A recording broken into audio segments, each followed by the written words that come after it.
یہ تو تہوار کی اصل روح کے ہی خلاف ہے۔ ویسے ذرائع نے ایک اور بڑا دلچسپ نقطہ پاکستان کے سافٹ امیج کا تھا۔ بسنت صرف ایک مقامی تہوار نہیں بلکہ بین الاقوامی سطح پر پاکستان کی پہچان کا ایک ذریعہ بھی رہا ہے۔ بالکل، خاص طور پر 90 کی دہائی کے آخر میں جب 1998 کے ایٹمی دھماکوں اور افغان جنگ کی وجہ سے پاکستان کا عالمی امیج بہت منفی ہو گیا تھا، تب پرویز مشرف کی حکومت نے بسنت کو ایک اسٹریٹجک ٹول کے طور پر استعمال کیا۔ اچھا، وہ دنیا کو دکھانا چاہتے تھے کہ پاکستان صرف تنازعات اور انتہا پسندی کا مرکز نہیں بلکہ یہاں زندگی، رنگ، موسیقی اور خوشیاں بھی ہیں۔ تو یہ ایک طرح کی ثقافتی سفارتکاری تھی۔ یہی سمجھ لیں، غیر ملکی سفیروں کو بلایا جاتا، عالمی میڈیا کو کوریج دی جاتی تاکہ دنیا پاکستان کا ایک دوسرا زیادہ دوستانہ چہرہ دیکھ سکے۔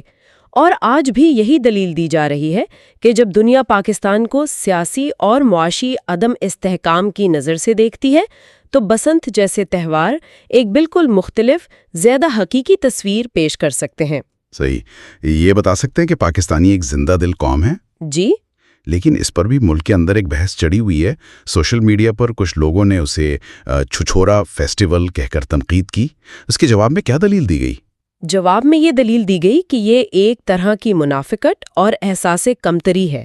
ذرائع کے مطابق یہی لوگ جب ہالی ووڈ یا بالی ووڈ کی فلموں میں اسپین کا ٹماٹروں کا تہوار یا برازیل کا کارنیول دیکھتے ہیں تو اسے کول سمجھتے ہیں اور اس کی تعریف کرتے ہیں، لیکن جب اپنے ثقافتی تہوار کی بات آتی ہے تو اسے جاہلانہ یا چھچھوراپن قرار دیتے ہیں۔ یہ ایک دلچسپ نقطہ ہے، یعنی ہم دوسروں کی ثقافت کو تو گلیمرائز کرتے ہیں لیکن اپنی ثقافت کو کمتر سمجھتے ہیں۔ جی، اسے ایک طرح کی خود سے نفرت کہا گیا ہے۔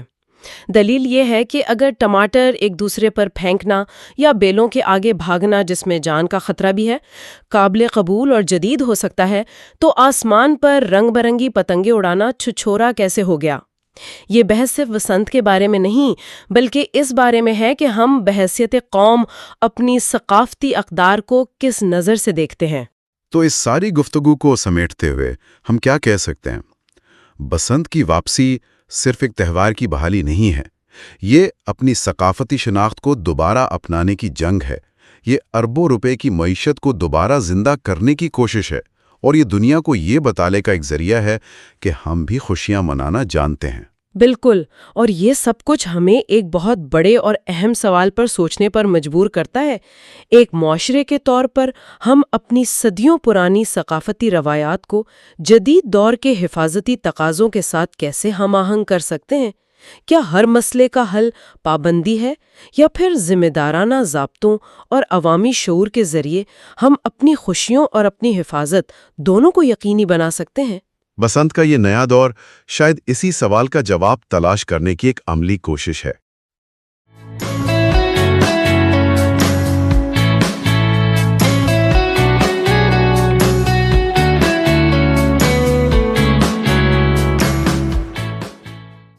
دی ڈیبیٹ میں خوش آمدید۔ لاہور کی چھتیں 20 سال کے ایک لمبے وقفے کے بعد ایک بار پھر سے رنگوں سے سج گئی ہیں۔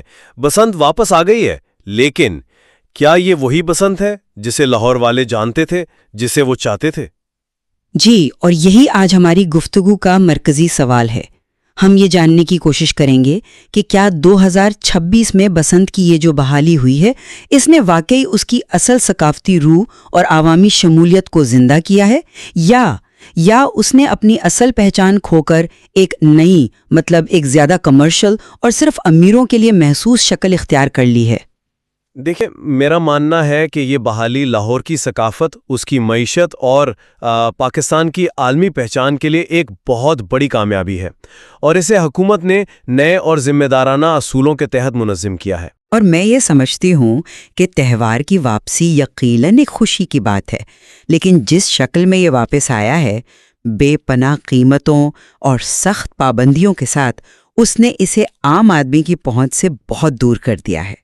مطلب یہ اب عوامی تہوار نہیں رہا، بلکہ ایک مخصوص طبقے کی تفریح بن گیا ہے، جس نے اس کی اصل روح کو ہی ختم کر دیا ہے۔ دیکھیں، بسنت کی واپسی یوں سمجھیں کہ 20 سال کے ایک ثقافتی خلا کو پر کرنے کے مترادف ہے۔ یہ صرف پتنگ اڑانے کا معاملہ نہیں، یہ لاہور کی روح کی بحالی ہے۔ یہ وہ شناخت ہے جو دنیا بھر میں لاہور سے جڑی تھی اور اس کی معاشی اہمیت کو تو ہم نظر انداز کر ہی نہیں سکتے۔ ہم کوئی چھوٹی موٹی بات نہیں کر رہے، ہم $250 ملین کی معیشت کی بات کر رہے ہیں، جو اسپین کے مشہور ٹوماٹینا فیسٹیول سے بھی بڑی ہے۔ اس نے سیدھے 10 سے 15 لاکھ لوگوں کو روزگار کے مواقع فراہم کیے۔ آپ اندازہ کریں، بحالی کے اعلان کے بعد صرف ایک دن میں 15 کروڑ روپے کی پتنگیں فروخت ہوئیں۔ کراچی سے لاہور کی فلائٹس کی ٹکٹ 75,000 روپے سے بھی اوپر چلے گئے۔ تو یہ ایک بہت بڑی معاشی سرگرمی ہے، اور یہ اس انتہا پسند سوچ کے خلاف بھی ایک فتح ہے جس نے سیکولر تہوار کو زبردستی مذہب سے جوڑنے کی کوشش کی تھی۔ بسنت کی جڑیں تو امیر خسرو کے زمانے، صوفی روایات اور بر صغیر کی زرعی ثقافت سے جڑی ہیں۔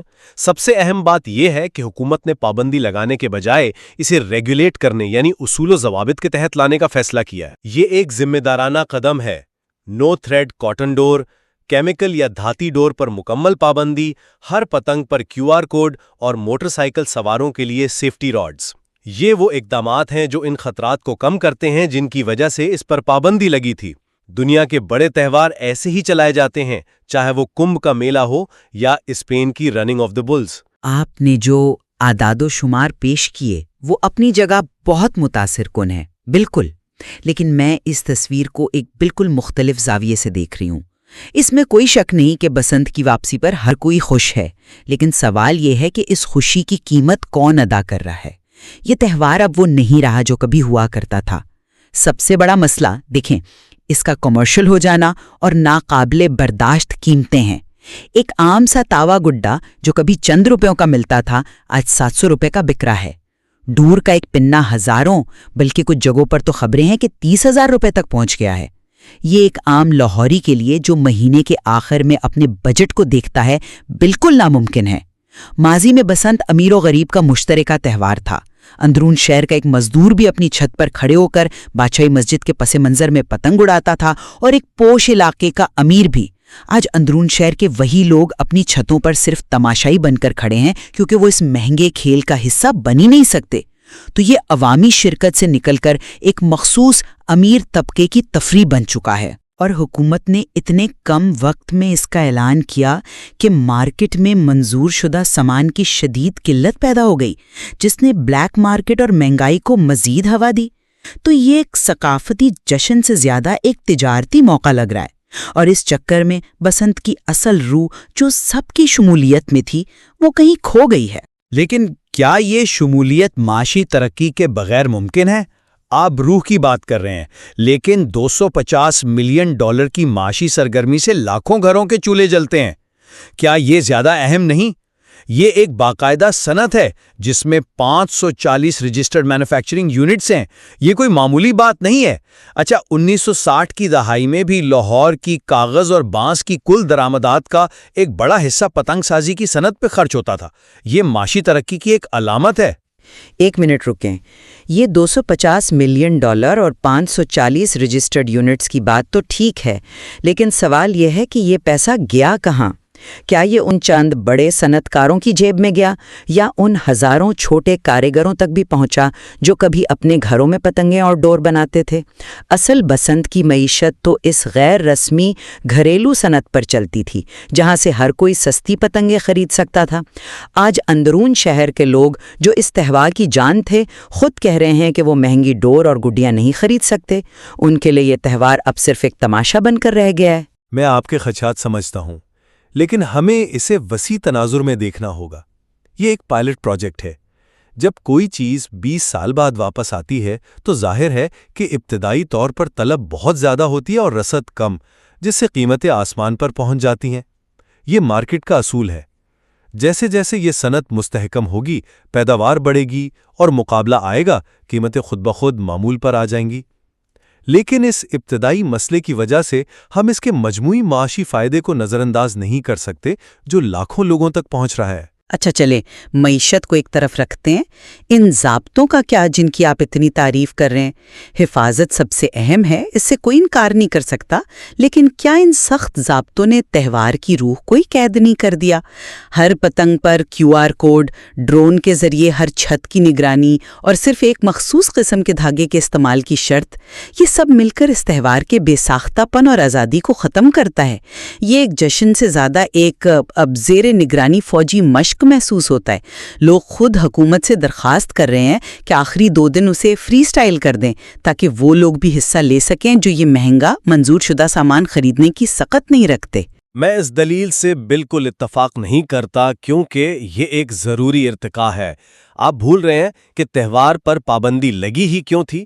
ضابطوں کی کمی اور خطرناک ڈور کی وجہ سے ہونے والی اموات کی وجہ سے۔ 2005 میں ایک ہی دن میں 19 جانیں گئی تھیں۔ آج ہمارے پاس انتخاب ایک آزاد تہوار اور کسی تہوار کے نہ ہونے کے درمیان نہیں ہے، بلکہ ایک محفوظ تہوار اور کسی تہوار کے نہ ہونے کے درمیان ہے۔ حکومت نے اپنی نیک نیتی ثابت کرنے کے لیے 10 لاکھ سیفٹی راڈز مفت فراہم کیے۔ یہ اس بات کا ثبوت ہے کہ ان کی ترجیح شہریوں کی حفاظت ہے۔ ہم دوسرے تہواروں کو بھی تو منظم کرتے ہیں، کمبھ میلے میں بھی حادثات ہوتے ہیں، لیکن ہم اسے بند نہیں کرتے، ہم اسے مزید محفوظ بناتے ہیں۔ بسنت کے ساتھ بھی یہی کیا گیا ہے۔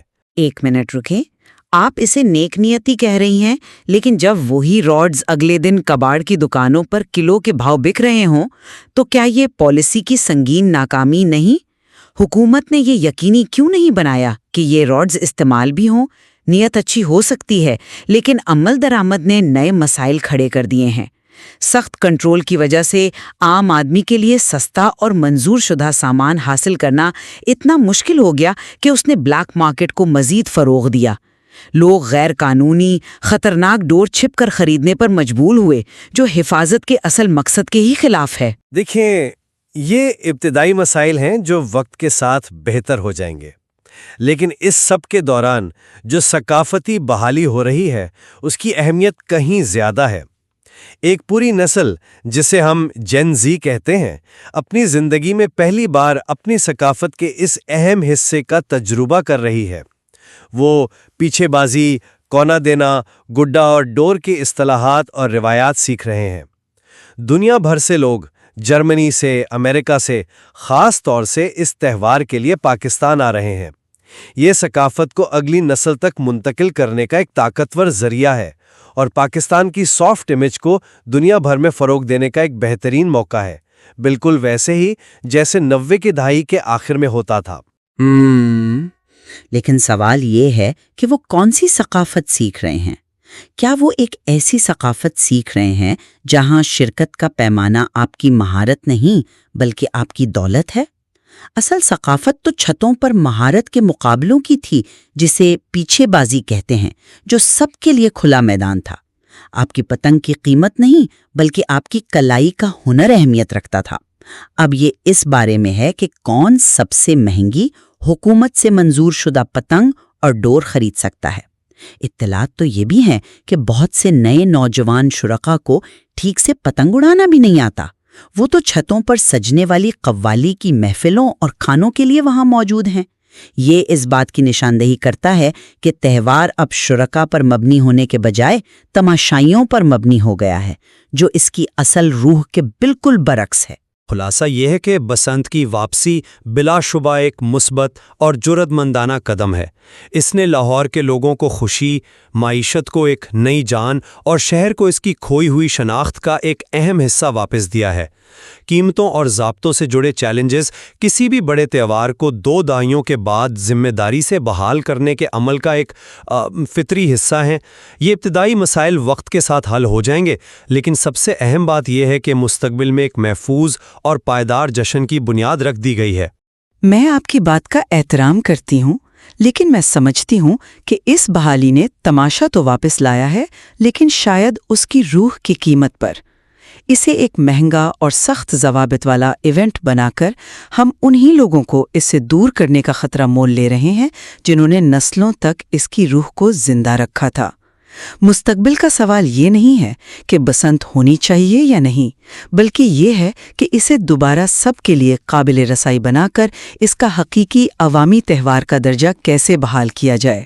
بالکل، اور اس بات پر ہم دونوں متفق ہیں کہ یہ تہوار لاہور اور پاکستان کے لیے بہت اہم ہے۔ حفاظت، معاشی حقائق اور ثقافتی اصلیت کے درمیان ایک صحیح توازن کیسے قائم کیا جائے، اس پر یہ گفتگو جاری رہنی چاہیے۔ جی بالکل، اور اس مواد میں مزید بہت سے پہلو ہیں جن پر غور کرنے کی ضرورت ہے تاکہ یہ تہوار اپنی اصل روح اور عوامی جوش و خروش کے ساتھ مستقبل میں بھی منایا جاتا رہے۔